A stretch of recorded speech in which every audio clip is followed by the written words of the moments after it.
بسم اللہ الرحمن الرحیم۔ السلام علیکم فرینڈس، تو کیسے ہیں آپ سب لوگ؟ امید کرتی ہوں کہ آپ سب لوگ بالکل ٹھیک ہوں گے۔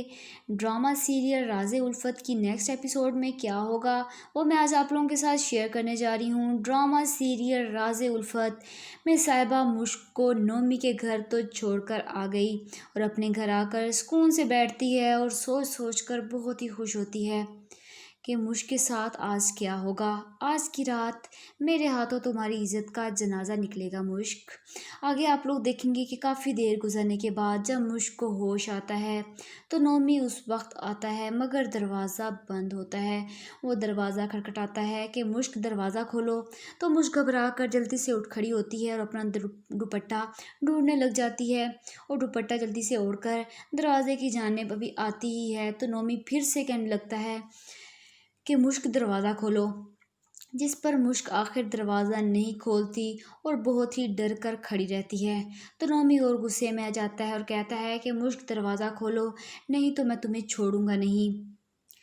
آگے آپ لوگ دیکھیں گے کہ ارتضیٰ بدگمان تو ہو جاتا ہے آخرکار مشک سے اور صاحبہ سے وہ صاحبہ کی باتوں میں آج ہی جاتا ہے، جس کے بعد صاحبہ ارتضیٰ سے جھوٹی ہمدردی اور محبت جتانا سٹارٹ ہو جاتی ہے۔ اس طرح مشک کی شادی اسماعیل سے اس کے گھر والے طے کر دیتے ہیں اور صاحبہ کی شادی آخرکار ارتضیٰ سے طے ہو جاتی ہے۔ ارتضیٰ کے امی ابو اس رشتے کو ختم کر کے جا ہی رہے ہوتے ہیں تو مشک کی بہن امبر اس کی منتیں کرتی ہے کہ تھوڑی دیر بیٹھ جائیں، مشک آ جائے گی۔ تھوڑی دیر کے بعد مشک گھر بے ہوشی کی حالت میں آتی ہے۔ مشک کی حالت دیکھ کر سب گھر والے پریشان ہو جاتے ہیں مگر ارتضیٰ کے ماں باپ وہیں رشتے سے انکار کر دیتے ہیں اور وہاں سے چلے جاتے ہیں۔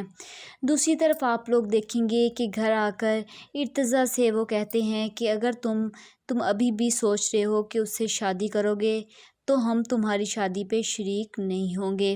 اس طرح ارتضیٰ اور مشک کی منگنی ٹوٹ جائے گی۔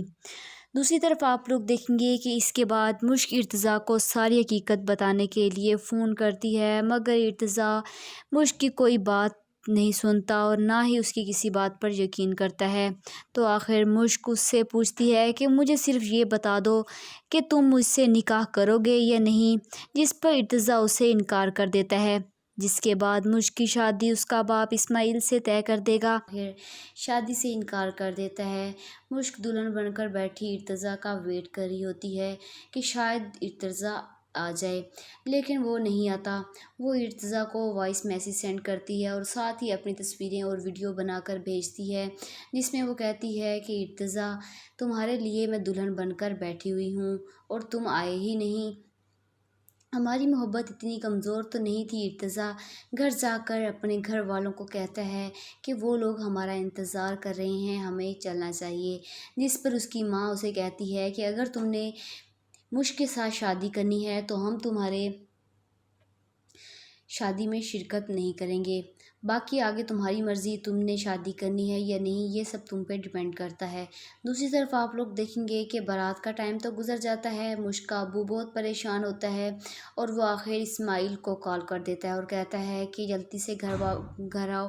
گھر آتا ہے تو اسماعیل تو اس کے سامنے وہ اسے کہتے ہیں کہ اس کی امی، مشک کی امی اور مشک کا ابو جو ہے وہ اسماعیل کے سامنے ہاتھ جوڑ کر بولتے ہیں کہ کیا تمہیں میری بیٹی قبول ہے؟ تم پلیز میری بیٹی سے نکاح کر لو، جس پر اسماعیل ہاں کر دیتا ہے۔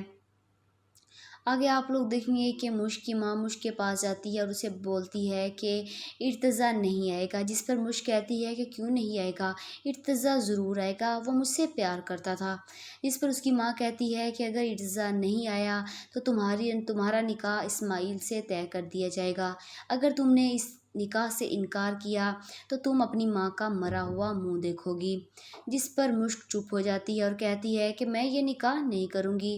آخر ارتضیٰ تو نہیں آتا لیکن مشک کا نکاح اسماعیل سے طے کر دیا جاتا ہے اور آخر نکاح ہو جاتا ہے اور مشک اس نکاح کو قبول بھی کر لیتی ہے۔